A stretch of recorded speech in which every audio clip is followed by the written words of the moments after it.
Achilles, the greatest Greek warrior. A story of glory, rage, and the price of immortality.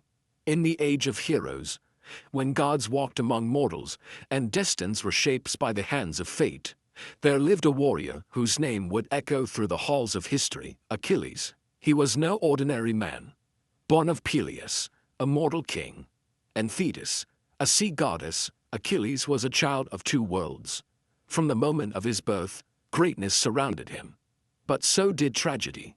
Thetis, desperate to protect her son from the cruel designs of fate, carried him to the banks of the river Styx, whose waters held the power of invincibility. She dipped him into the river, holding him by his heel. Every part of his body became invulnerable except for the very spot her fingers touched. That unprotected heel would remain his only weakness, a small point that would one day undo the greatest of all warriors. To prepare him for the life of a hero, Thetis entrusted Achilles to the wise and immortal centaur, Chiron. In the caves of Mount Pelion, Achilles learned the arts of war, healing, music, and philosophy. But in his heart burned a singular desire, not for peace, nor for comfort, but for glory. He did not want to live forever. He wanted to be remembered forever. When Helen of Sparta, said to be the most beautiful woman in the world, was taken by Paris of Troy, the Greek kings united under Agamemnon to bring her back. 1,000 ships set sail for Troy, launching what would become a 10-year siege. But the Greeks needed a champion, the best among them. And so, they came to Achilles. He agreed to fight under one condition, that his name would live on. Long after his death, Achilles didn't seek comfort. He sought eternal fame. He wanted the bards to sing of his deeds until the end of time. On the battlefield, Achilles was a storm of bronze and fury.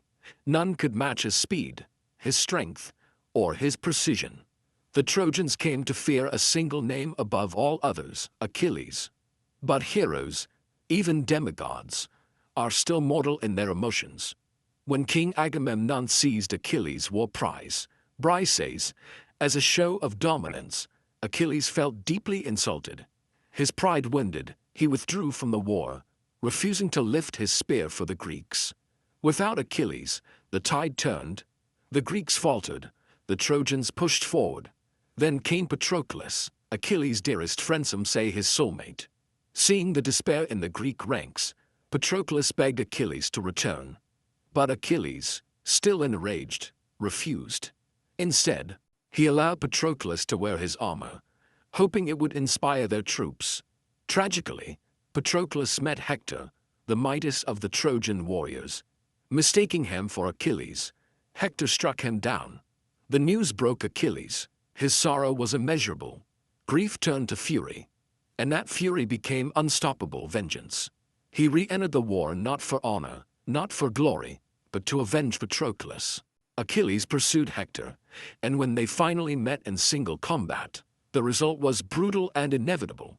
Achilles killed Hector, but even that was not enough to soothe his rage. In a fit of wrath and anguish, Achilles tied Hector's body to his chariot and dragged it around the walls of Troy, around the tomb of Patroclus, again and again.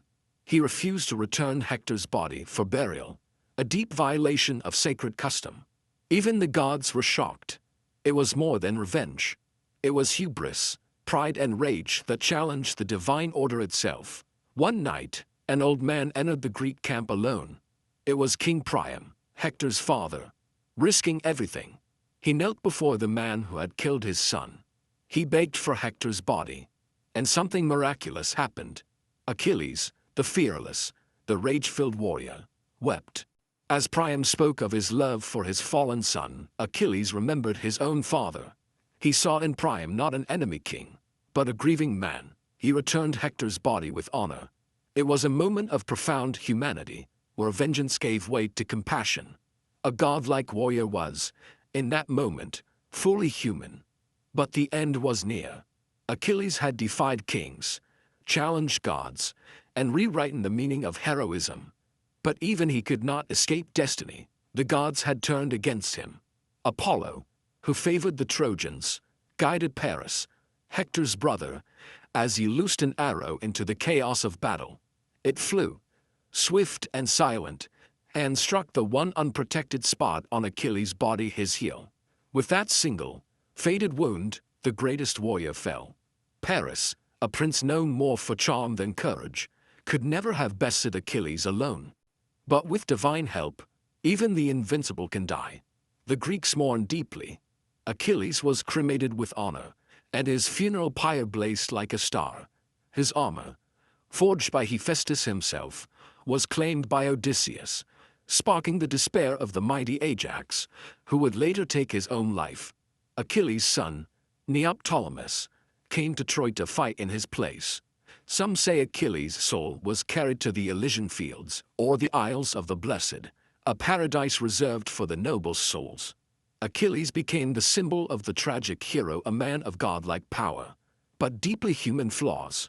His life was a blazing star, brief, brilliant, unforgettable. He was offered two paths. One, a long life in obscurity.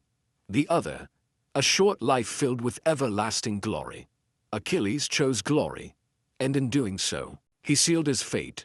But he got what he wanted. His name lives on.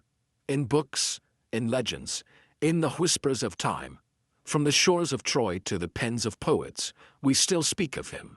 Achilles, the hero who chose immortality not of the body, but of memory.